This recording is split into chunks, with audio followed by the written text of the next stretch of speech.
com muita honra, mas preso a uma disciplina de militante. Claro que todas as civilizações maduras fazem um esforço para cultivar sua história, definir seus heróis, clarificar seus exemplos, porque é assim, evitando os erros, aprendendo com os acertos e com esses mesmos erros, que as sociedades e as civilizações se esforçam para se aprimorar e consertar seus erros. Não pode ser, portanto, o nosso olhar deste seminário, iniciativa brilhante do meu amigo jornalista Moacir Maia, não pode ser uma mera referência que seria justíssima, grata a quantos pioneiros se lançaram naquela luta, que é bom que se diga, especialmente aos jovens que estão aqui, que deve ser a eles prioritariamente dirigidas as nossas palavras, foi uma luta que fracassou. É uma coisa que a gente precisa lembrar, para tirar daí lições preciosas. Quando o processo de luta pela redemocratização do país definiu com clareza o consenso possível, e é necessário, meu presidente, que nós tenhamos clareza para utilizar essa reflexão para os tormentosos dias de hoje. Nós precisamos compreender a extensão e a gravidade do hiato democrático que o país estava vivendo. E para compreender isto, nós tivemos que fazer um esforço absolutamente crítico, muito complexo, delicadíssimo, muito difícil, diria nos seus primeiros passos, quase impossível, qual seja restaurar a democracia diante de uma ditadura que teve momentos de grande popularidade. Por isso nós precisamos refletir, sim, a ditadura brasileira, nos seus períodos talvez mais sangrentos, talvez não com absoluta convicção do seu período mais sangrento, gozava de uma popularidade extraordinária. O general Médici, enquanto mandava torturar e matar pessoas nos porões da ditadura, para usar a expressão muito em voga no discurso de Paz de Andrade, ia ao estádio do Maracanã, radinho de pilha no ouvido, e era ovacionado pelo povo ali. O país crescia a até 12% ao ano a sua economia. Para construir essa redemocratização do Brasil, era preciso duas coisas. Primeiro, temos a clareza de que a ditadura era muito poderosa. Tinha conexões internacionais orgânicas. Hoje, rapaziada, jovens estudantes, hoje, boa parte dos arquivos norte-americanos sobre a conduta norte-americana no Brasil está, como eles chamam, desencriptada. São documentos liberados que estão na Biblioteca do Congresso dos Estados Unidos e eu frequentei. Fui ver ali vídeos, áudios, textos que revelam concretamente a interferência norte-americana. E é bom que nós nos lembremos que 64, em abril, acontece poucos meses, não tinha mais do que um ano, 12 meses, do episódio crítico em que a humanidade esteve à beira do holocausto nuclear na questão da sediação em Cuba de mísseis com ogivas nucleares por parte da União Soviética. Aquilo ali era o mundo, e nós precisamos recuperar isso para entender bem. O mundo estava obrigado a um crê ou morre, em que a Guerra Fria atingia o seu ápice, e o Brasil era um elemento central de instabilidade para a necessidade que os norte-americanos se deram de garantir sua banda no Ocidente, uma hegemonia a ferro e fogo. Esses arquivos, por exemplo, revelam que no dia 1º de abril de 64, havia um porta-aviões norte-americano fundeado logo ao largo da Baía de Guanabara, com fuzileiros navais prontos para desembarcar no Brasil, acaso os elementos nacionais não fossem capazes e houvesse alguma reação no Brasil.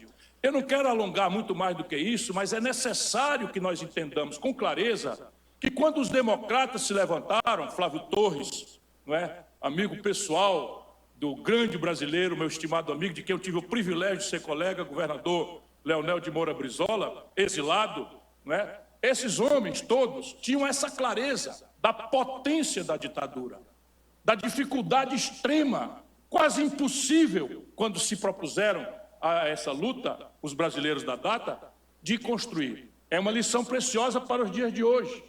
Os problemas brasileiros mudaram de personalidade, mudaram de cara, mudaram de complexidade, mas nós seguimos sendo a nação de mais perversa distribuição de renda entre todas as nações organizadas do mundo. Este talvez seja o desafio mais complexo, mais difícil. E o que fazer diante deste poderoso e complexo problema? Acomodar-se, conciliar, desistir? Não foram o que os brasileiros do tempo fizeram. Diante do reconhecimento da potência extraordinária e ameaçadora das forças internacionais e locais que estruturavam uma ditadura, lançaram-se à luta. Essa é a primeira lição daquele tempo que eu gostaria de rememorar para os tempos de hoje. A segunda lição destes homens foi também a necessidade de cada grupo, de cada personalidade exuberante, de cada facção ideológica, de cada fração ideológica, de abrir mão dos seus princípios basilares, do seu olhar a futuro, para buscar as possibilidades, no primeiro momento, impossíveis, inviáveis, de um consenso. E vejam que construção extraordinária. João Amazonas liderava o PCdoB, que tinha, por as tantas, adotado a luta armada como linguagem de enfrentamento da ditadura. Cearenses morreram, recrutados pelo PCdoB em Xambioá. Presos, Genuíno foi preso, o Bergson Gurjão foi assassinado brutalmente, enfim, naquela linguagem de ir às armas, e estava João Amazonas neste coletivo. Necessariamente tinha que abrir mão. O socialismo, dito moreno, para aperfeiçoar entre nós brasileiros a nossa personalíssima identidade nacional, o socialismo tinha expressões importantes. No nacionalismo varguista revisitado de Leonel de Moura Brizola, no socialismo argelino, insurreto, redivivo em Miguel Arraes, cearense, emprestado a Pernambuco, eram duas expressões de socialismo, mas havia também liberais, criptoconservadores, porém democratas, viscerais democratas. Vejam, Franco Montoro, um democrata cristão, que hoje seria considerado de direita. Vejam, Teotônio Vilela, um usineiro de Alagoas, expressão talvez mais caricata possível da oligarquia rural, mais atrasada do latifúndio nordestino. Sabe de quem é filho o grande brasileiro Aldo Rebelo? Do vaqueiro de Teotônio Vilela, para vocês verem ali a distância. Pois bem, foi a capacidade extraordinária desses grandes homens, para além daquela percepção humilde, mas audaciosa, de confrontar o inimigo provavelmente impossível de ser derrotado, mas houve também ali o esforço generoso de catar entre diferenças profundas e abissais os cacos de consenso possíveis. E olha que obra genial, para os jovens especialmente, que hoje torcem o nariz e não lhes faltam razões para isso, para a política, que virou entre nós praticamente um pardieiro de pilantras, um ajuntamento de mentirosos, um punhado de ladrões, um punhado de patetas, um punhado de demagogos. Mas é a política, a linguagem da democracia. E vejam o que esses homens fizeram.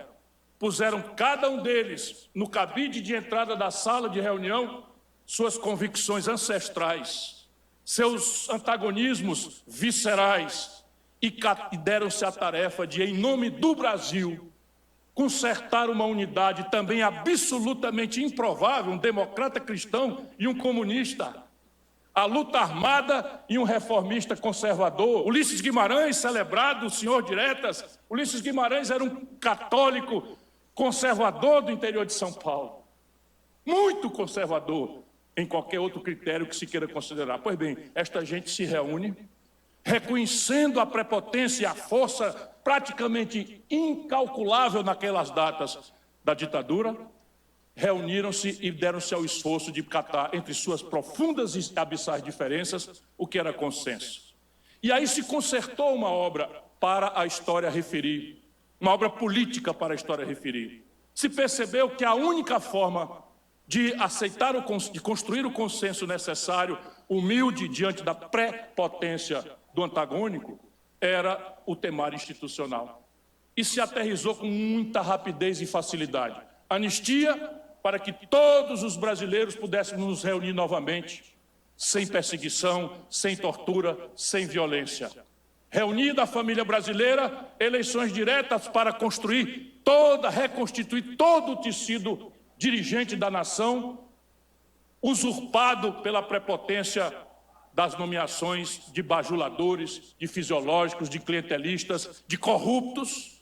É muito bom que se diga com clareza de muitos corruptos, porque o pretexto moralista que embalou 64, no fim construiu uma das frentes mais corruptas da história do Brasil, não que hoje não haja rivais absolutamente equipotentes, equivalentes aos corruptos de antanho. Esse parece ser um câncer do qual o Brasil não consegue também se livrar, pelo menos institucionalmente.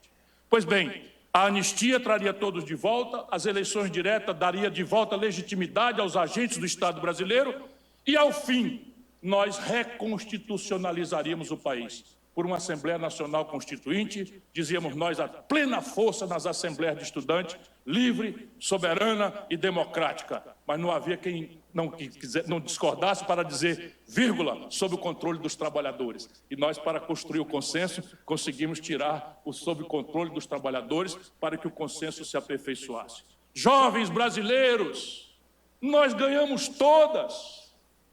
Nós ganhamos todas. Nós somos testemunhas vivas, relativamente jovens, algumas delas, estou falando de mim mesmo, não é? Do milagre que a política é capaz de fazer. Nós ganhamos todas. O Brasil rapidamente conquistou a anistia. O Brasil rapidamente conquistou as eleições diretas. E o Brasil rapidamente se reconstitucionalizou. Pronto, acabou a fala, acabou a palestra, está feita a grande menção devida à história, a devida homenagem aos seus protagonistas, mas eu não encerraria sem um repto, sem um apelo, sem uma convocação aos dias de hoje. Repare bem, se nós naquela data abrimos mão disso, as eleições diretas não aconteceram por conta da emenda que nós escolhemos do saudoso amigo Dante de Oliveira, depois governador do Mato Grosso. Foi catado ali nos escaninhos do Congresso, um deputado maluco, em plena ditadura, apresentou uma emenda e conseguiu assinaturas suficientes. Pois bem, foi ao redor desta emenda que multidões incalculáveis foram às ruas no Brasil. Mas nós perdemos. Quando essa emenda foi à votação, nós perdemos a votação. O Brasil amanheceu de ressaca. Mas reparem o milagre da política como é.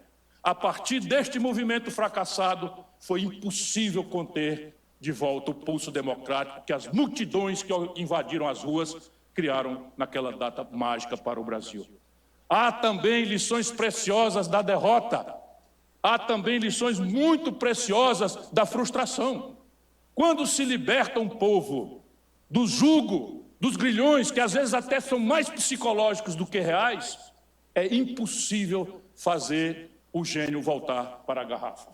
E aí está o milagre definitivo da política. Humildade diante dos tempos de hoje, concluo. Aquele consenso e a nossa vitória, o milagre que a política brasileira produziu, teve um coadjuvante que não se menciona, porque é justa e merecida a homenagem que se faça, e todas elas serão poucas, aos heróis da data, aos pioneiros dessa luta, aos que se arriscaram, aos que tombaram, aos que morreram, aos que foram torturados. É muito justa, mas nossa tarefa foi de alguma forma facilitada por uma brutal e devastadora crise econômica que o cenário internacional impôs ao Brasil. É preciso reler isto, porque é contemporâneo esse constrangimento. E o desafio futuro do Brasil pede que nós aprendamos essa lição. Os juros norte-americanos, naquela data de 79 para 80, os juros norte-americanos, que eram de 2 e poucos por cento, passaram a 29%. E todos os países que tinham a sua matriz de desenvolvimento dependente de um endividamento externo, barato e de longo prazo, tombaram, quebraram suas economias. e esta bomba literalmente explodiu no colo da ditadura.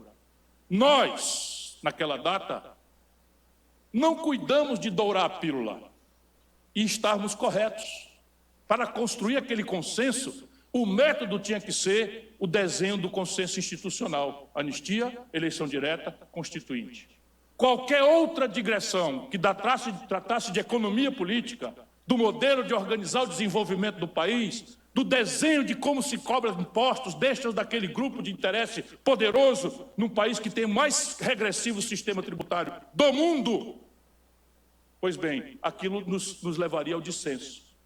E nós, então, escondemos debaixo do tapete este nosso aliado involuntário, que era a crise econômica.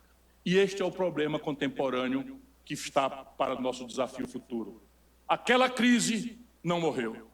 O Brasil segue sendo um país profundamente apartado no seu corte social. Entre nós brasileiros, 1% da população tem mais de 40% da riqueza do país. Não há nada sequer remotamente parecido com essa tragédia. Nada sequer remotamente parecido há no Brasil. Qualquer estandarte de educação que se queira fazer no Brasil, o comparativo com os países da OCDE, por exemplo, o Brasil está nos últimos lugares no esforço de qualificar sua juventude para o desafio extraordinariamente complexo da economia do conhecimento, onde a ciência, a tecnologia, a inovação são as únicas coisas que importam. E nós estamos levando a garotada nas escolas um decoreba, como se nós estivéssemos preparando um estudante do século XIX na velha França. Estes desafios, e vou ficar só desses dois exemplos, a distribuição de renda e a revolução não feita na educação, são os desafios contemporâneos. São brutais os antagonismos, a fisiologia, o clientelismo, a apropriação do espaço representativo por oligarquias financiadas a dinheiro público, com emendas imoralíssimas, onde se rouba 30%, 20%, 40%, e o pior dos defeitos é pulveriza-se o resto de investimento que há, sem produzir nenhum efeito estratégico na infraestrutura do país, são os desafios contemporâneos. Quem é Ulisses? Quem é Teotônio? Quem é Franco Montoro? Quem é João Amazonas? Ô Brizola? Ô Miguel Arraes? É essa a busca de hoje. Muito obrigado a todos.